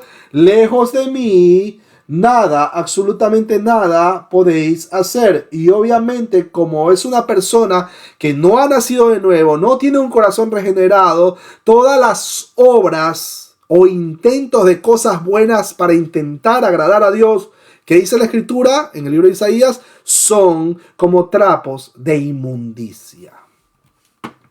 Duro, pero es lo que dicen las Escrituras, mis hermanos queridos. A los que siguen el camino de las obras los califica aquí de contaminados e incrédulos, y esto es a causa del pecado que no ha sido resuelto en sus vidas, porque no han creído en quien perdona el pecado y da vida eterna, esto es, en Cristo Jesús, Señor nuestro. Por tanto, son también incrédulos por negarse a la fe en el Jesús de la gloria, que anuncia y demanda el mensaje del evangelio de la gracia. Estos que se esfuerzan en el legalismo son aquellos de quienes el apóstol dice, porque ignorando la justicia de Dios y procurando establecer la suya propia, no se han sujetado a la justicia de Dios. Dice Romanos capítulo 10, versículo 3, para corroborar. Dios bendiga a mi hermano Edwin Gutiérrez allá en Medellín. Abrazo grande, mi hermano querido, te llevo en el corazón. Estos, por tanto, no son salvos, pero están causando presión sobre aquellos que, siendo libres por Jesús, son llevados al sistema legalista de hacer o no hacer, gustar o no gustar, tocar o no tocar. Quienes lo impulsan en esa dirección son los que están contaminados por el pecado interior, como lo dijo nuestro Señor Jesús, que lo que realmente contamina al hombre no es lo que entra en él, sino lo que sale de él. Aquello suponía una contradicción abierta con la enseñanza de escribas y fariseos, al afirmar que lo que realmente contamina al hombre es aquello que surge y sale de su interior. Mis hermanos, los fariseos no podían admitir semejante enseñanza, y mucho menos de quien pretendía. según su pensamiento, ser considerado como el Mesías, el Hijo de Dios. Los mismos discípulos sentirían una gran extrañeza con esto, acostumbrados al sistema que miraba escrupulosamente lo que se podía y lo que no se podía comer. De todos modos, la prohibición de ingerir alimentos inmundos estaba recogida en la ley, pero ¿cuál era el objetivo de los mandamientos? En algunos casos se aprecia el interés del Señor en proteger al pueblo de comidas que podían traer graves problemas sanitarios, como era la ingestión de carne de cerdo y de otros animales que comían carroña en aquel tiempo. Además, la prohibición de alimentos inmundos tenía también la misión de hacer comprender a los hombres, por medio de la representación visible, lo que significaba la contaminación moral o espiritual de la persona. Sorprendentemente, esta distorsión de la verdad y el legalismo a que conducían con sus enseñanzas era aceptado por algunos creyentes. Vea lo que dice la Escritura. Escúchelo bien, mi hermano querido. Usted está viendo esta transmisión. Pues si habéis muerto con Cristo en cuanto a los rudimentos del mundo, ¿por qué? Como si vivieseis en el mundo, os sometéis a preceptos tales como no manejes, ni gustes, ni tampoco toques, en conformidad a mandamientos y doctrinas de hombres. Cosas que todas se destruyen por el uso. Tales cosas tienen a la verdad cierta reputación de sabiduría en culto voluntario, en humildad y en duro trato al cuerpo, pero no tienen valor alguno contra los apetitos de la carne. Eso lo corrobora Colosenses capítulo 2, versículos 20 al 23. Mis hermanos, el apóstol les recuerda a Timoteo la enseñanza de que todo lo que Dios creó es bueno y nada, escúchelo bien, mi hermano querido, nada es de desecharse. Y alguien va por ahí a decir, ¿qué? Entonces podemos comer murciélagos. Primera de Timoteo capítulo 4, versículo 4. No voy a entrar en esos detalles porque esto no es un estudio de debate judaizante, ¿no? Primera de Timoteo capítulo 4, versículos 4 y 5 lo corrobora. Versículo 16, último versículo de este maravilloso capítulo 1, que usted lo puede ver por diferido en el canal del hermano David Silva. Usted puede compartir este estudio, darle like, suscribirse, eso es opción suya. Aquí se va a seguir exponiendo estos estudios con like o sin like, con suscripciones o sin suscripciones. A mí no me importa eso, a mí solo me importa que ustedes le agarren amor por el estudio de los libros de las Sagradas Escrituras. Sencillo como eso. Pero bueno, sigamos con el último versículo del capítulo 1 de Tito. Profesan conocer a Dios, pero con los hechos lo niegan, siendo abominables y rebeldes, reprobados en cuanto a toda buena obra. Estas personas difíciles con las cuales Tito debía lidiar eran más difíciles aún porque ellos hablaban como cristianos. Toda su profesión estaba en orden, pero con sus hechos lo niegan.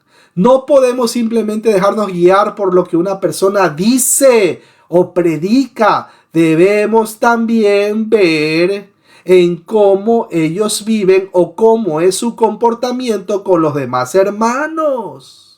Ellos actuaban como si este ser supremo fuera meramente una abstracción metafísica, fuera de toda relación moral para con la vida humana, como si no fuera ni salvador ni juez.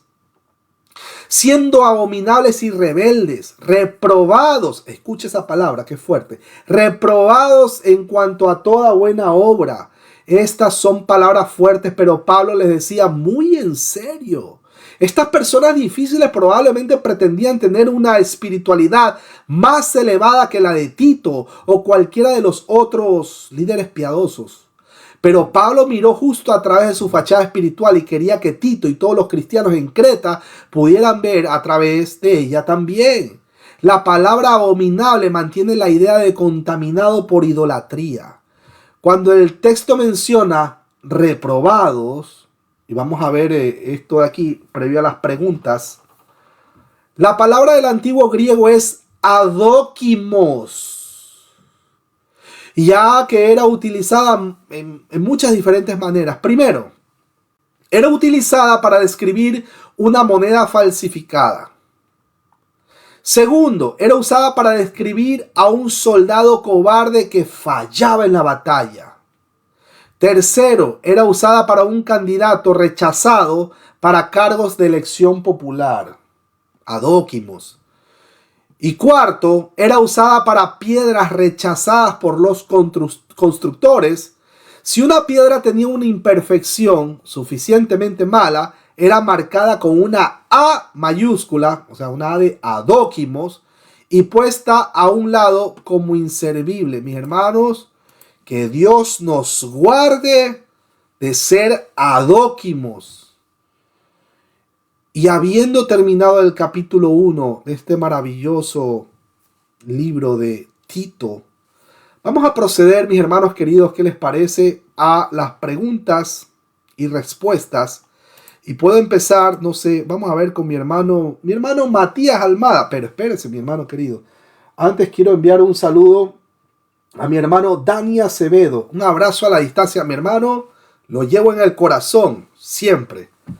Y también para Alejandra Moreno, para Laura Romero, también para Silvia Rojas, para Josefina Almada, para Patti, para G. Contreras, Mariela Cabrera, Silvia Rojas, Wilmer Andrés Saltarín y para todos los hermanos que van a ver esta transmisión. Mi hermano Matías, escuche con atención la pregunta que le voy a hacer. Y mis hermanos, si quieren, pueden agregar con un aporte a la respuesta de mi hermano Matías, si es que ustedes lo consideran, ¿no?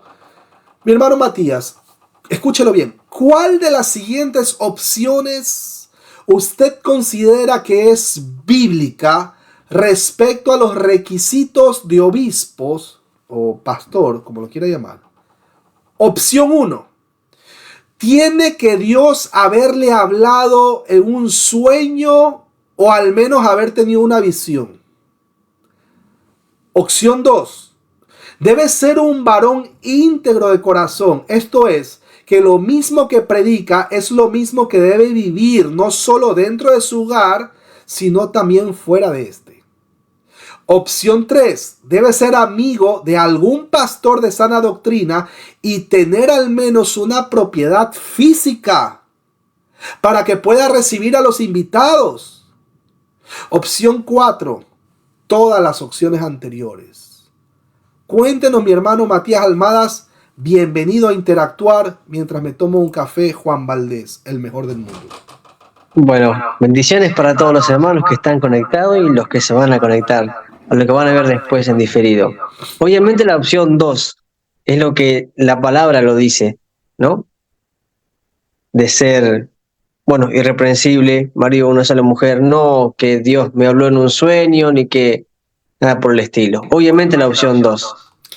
Maravilloso. Usted puede creer, mi hermano, ¿por qué yo pongo esas opciones? Mi hermano, usted puede creer que en el mundo, y escúchelo claramente, en el mundo carismático neopentecostal, no digo neopentecostal, existen esa idea de que es que tuve un sueño y ya Dios se me reveló en sueño y yo voy a ser pastor.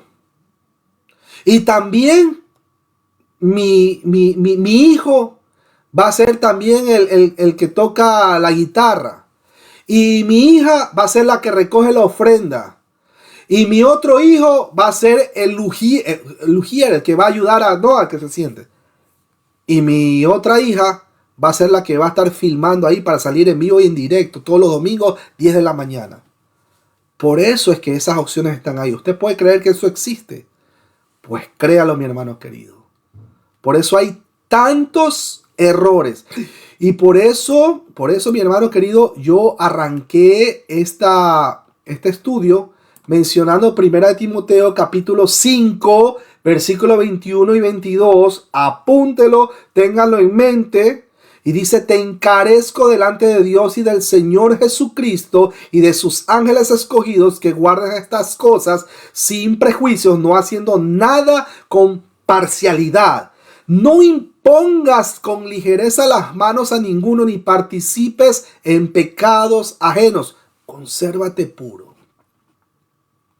Por eso arranqué este estudio con ese texto. Muchas gracias, mi hermano Matías. Excelente respuesta. Vamos a la siguiente pregunta. Mi hermano Víctor Macei, bienvenido. Escuche la pregunta. Si alguien quiere agregar a lo que dijo el hermano Matías, puede levantar la manito. Si no, proseguimos con la pregunta de mi hermano Víctor Macei. ¿Todo está claro? Perfecto. Mi hermano Ricardo Lezama, bienvenido, mi hermano Ricardo Lezama, previo a mi hermano Víctor Macei. Vamos a mi hermano Ricardo Lezama, literalmente el hermano les ama. Bienvenido, mi hermano. Buenas noches, mis hermanos. Un placer estar con ustedes. Bueno, solo quería agregar que todo eso, todas esas características que nos brinda Pablo en su carta a Timoteo y en la carta que estamos viendo a Tito, como bien lo explicaba el hermano David, también esto es algo que debe ser probado por la iglesia. No es que cualquiera puede decir, yo cumplo con todos esos requisitos, entonces yo puedo ser pastor. No, esto debe ser algo probado por la iglesia. La iglesia es la que tiene que comprobar si realmente es así, y la iglesia es la que tiene la potestad, la autoridad para ordenar a esa persona si considera que está preparado para asumir ese rol. Entonces, no es simplemente que alguien llega y se levanta y dice, o como política, que cualquiera puede decir, voten por mí y hace una campaña. No, nada que ver. Y lo digo porque también hay iglesias que lamentablemente caen también en ese tipo de errores. Una persona puede aparentar ser muy, bueno, cumplir con esas características, pero como bien lo dijo el hermano David, hay que verificar, y quien verifica es la iglesia. Por eso lo ideal es que haya un cuerpo de ancianos que pueda verificar realmente que esa persona está preparada para asumir ese rol. Amén, amén. Ahí está. Ahí habló del cuerpo de ancianos. Gloria a Dios. Y es verdad. Pero un cuerpo de ancianos, mis hermanos, que tengan voz y voto, que no sea algo piramidal, que esté solamente, pongamos el cuerpo de ancianos, pero solamente de fachada, de máscara, ahí de cortina de humo. Pero quien toma las decisiones es el apóstol, el ungido, el profeta. Cuidado, mis hermanos queridos. Cuidado. Excelente aportación, mi hermano Ricardo Lezama. Un saludo para toda esa gente linda allá en Honduras. Siguiente pregunta, mi hermano Víctor Macei. Escúchelo, pero con atención, porque esta es una pregunta polémica. Pido al Señor, por favor, que me ayude en esta pregunta, en el nombre de Jesús. En una congregación de 400 personas, escucha, en una congregación de 400 personas, ¿qué pasa si la esposa del pastor le fue infiel a él y por más que éste luchó por salvar su matrimonio, ella simplemente hizo caso omiso, se divorció de él y tuvo hijos con en un nuevo matrimonio? Pregunta: ¿puede el pastor seguir predicando a estas 400 personas que venía ya predicando? ¿Qué opina mi hermano Víctor Macei? Bienvenido. Buenas noches para todos mis hermanos queridos. Y como dijo mi hermano Matías, saludo a todo aquel que se conecte luego. Espero que este estudio sea de bendición, como lo es para nosotros. Hermano, ¿se puede llamar a un amigo? ¿Qué opciones hay? Mira, lo que enseña la palabra es que la persona debe ser justa, debe ser correcta, debe ser amable, y digamos que en ese ejemplo que tú estás ofreciéndonos, nada de eso ha sido quebrantado por el pastor. La esposa fue la que se desvió, pero no él. Entonces, no creo que haya ningún impedimento, y no lo hay en mi concepto, para que él quede impedido de continuar en el servicio al Señor y a la comunidad. Ese es mi concepto. Excelente pregunta, excelente respuesta, y ya vimos en el estudio, la verdad que en el contexto histórico-cultural también hubieron personas pues que tenían más de una mujer, incluso los griegos, los romanos, más de una mujer, pero para el Señor, usted sabe que la poligamia no es correcta, es más, para él, no solo para Dios, también para nosotros los cristianos, la poligamia no es correcta. Somos cristianos, no somos mormones. La poligamia no es aprobada por Dios. Cuando dice el texto, ¿se acuerdan que decía marido de una sola mujer? Está hablando de que ella, la mujer de tu juventud, la que es tu esposa, esa es tu mujer. Pero si el día de mañana esta, por más de que el pastor intentó de todo salvar su matrimonio, pero ella simplemente le gustó un tipo porque tenía los ojos claros, porque se parecía a Brad Pitt, qué sé yo. O simplemente, es que mi hermano, cuando uno se casa, uno no está pensando, me voy a casar para después divorciarme. Jamás pasa eso. Jamás pasa eso. Marido de una sola mujer, usted tiene su mujer, cuidado, cuídela, es su esposa. No ande hecho el ojo alegre. En el contexto histórico, pues ya lo acabamos de ver. Pero lamentablemente hay pastores que son legalistas, y algunos son incluso de la línea reformada. Es triste, mis hermanos queridos. El marido de una sola mujer lo interpreta como que ya estuvo casado.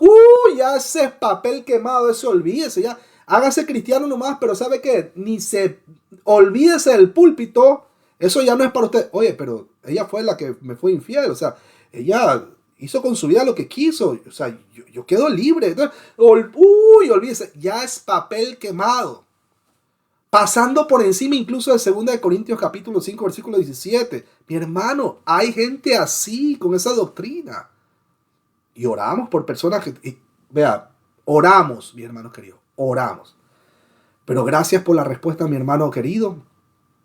Si alguien tiene algo que agregar, puede levantar su mano. Bienvenido sea, este es el momento. Mi hermano Víctor Lezama, el hermano literalmente Lezama. Bienvenido, mi hermano Víctor Lezama, Ricardo Lezama, perdón. Amén. Sí, solo quería añadir un cosa más. Cuidado también con no juzgar en el caso de un pastor que, en un caso así, por ejemplo, muy complicado, decide retirarse un tiempo porque es un golpe, y no todos reaccionan igual, y el pastor no deja de ser un hombre, un ser humano. Entonces, ante un golpe de estos, un pastor puede decidir retirarse un tiempo del ministerio, y esto aplica también para otras situaciones complicadas. Puede ser incluso la pérdida de su esposa, el fallecimiento de su esposa, o puede ser una situación pues de esta magnitud, y muchas veces nos apresuramos a juzgar y decir, no, pero es pastor, tiene que estar preparado, tiene que estar ahí, no puede dejar el cargo, que eso es para Dios, que no sé qué. Debemos tener cuidado de no juzgar, porque el pastor no deja de ser un humano. Entonces, simplemente añadir eso, porque también se da ese tipo de cosas en algunas iglesias. Amén. El pastor no deja de ser también un ser humano. Y si el pastor toma la decisión, mis hermanos, aquí el pastor X va a quedar a cargo durante todo este tiempo. Estoy pasando por una situación difícil, etcétera, porque falleció la esposa, porque lo que sea. Mi hermano, listo, ya está, se toma su tiempo prudencial. Claro, también hay casos de que pues el pastor, la esposa le fue infiel, y por ahí mismo el pastor se consiguió, vea, ya tiene el reemplazo, pero instantáneo, no pasó ni 2 años, rápido, así, ¡pac! Hizo fact. Y entonces, No, es que la hermana, es que, imagínense. Y con el pasar del tiempo ya todo el mundo se entera, es que ya tenía algo con la hermana que cantaba ahí en la alabanza, el grupo de alabanza.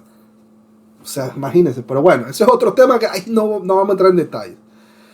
Pregunta número 3. Ya que mi hermano Ricardo Oviedo está ahí activo, voy a hacer la pregunta a mi hermano Ricardo. ¿Qué le parece? Escuche con atención. Cuando alguien dice ser pastor y trae una doctrina torcida, ejemplo, que dice que con su oración puede levantar cadáveres, pero así literalmente levantar. O sea, yo voy a orar al cementerio y los cadáveres se van a levantar. O se murió la hija de la hermana, aquí en la congregación se murió la hija de la hermana, no la entierren, yo voy a orar por ella y 7 días vamos a estar orando, y al 7º día yo voy a decir, Talita Kumi, niñita, tú levántate. Y esto es un caso real que se dio, ya vamos a explicar. Entonces, escuche la pregunta, mis hermanos queridos. Mi hermano, en este caso Ricardo Lezama. ¿Qué debemos hacer? Opción 1. No meterse con ellos, porque la Biblia dice que no toquen al ungido de Jehová. Opción 2. Reprenderlo duramente para que sea sano en la fe. Opción 3. Invitarlo a tomar un café y disimular frente a la iglesia que ya llegaron a un acuerdo teológico. Opción 4. Ninguna de las anteriores. Mi hermano Ricardo, ¿qué opina usted? ¿Qué opción escoge y por qué? Bueno, yo diría que la 2, reprenderlo. Si se trata de una doctrina, una falsa doctrina, y es una persona que por primera vez se le escucha algo así, entonces habría que reprenderlo, y tenemos como iglesia esa potestad. De hecho, tenemos el deber de hacerlo. Claro, no va a ser públicamente durante la prédica, sino que será después, argumentarle bíblicamente. Y si aún habiendo hecho eso, continúa en esas falsas enseñanzas, entonces habría que buscar una verdadera iglesia y advertir de quién se trata, porque muchas veces se nos trata como de silenciar, si se va, pero bueno, no tiene que decir nada, porque eso es una cosa suya. No, hay que advertir a la congregación quién es el que está al frente y quién no es un verdadero pastor. Entonces, como bien lo dice Pablo, le recomienda a Tito, hay que taparle la boca. Hay que taparle la boca. Nosotros no podemos recurrir a la violencia ni nada por el estilo, pero podemos levantar la voz en contra de esas cosas.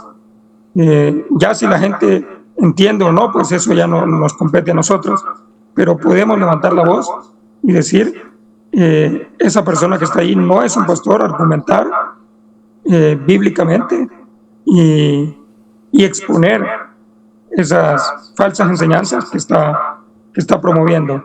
Entonces, yo diría que en ese sentido, pues la 2, tenemos esa potestad y tenemos el deber de hacerlo, si sucede algo así.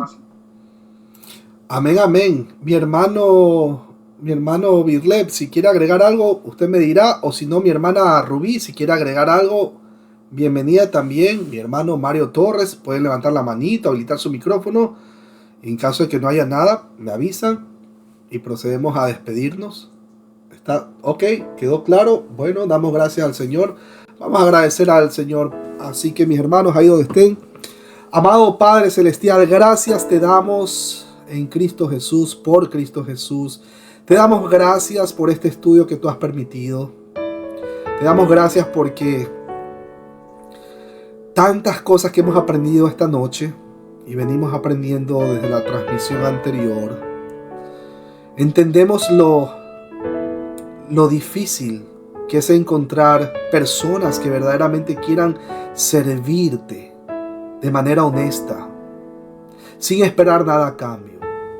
Qué difícil la tuvo Tito, nuestro hermano, que tenía que corregir todas estas deficiencias y todos estos errores.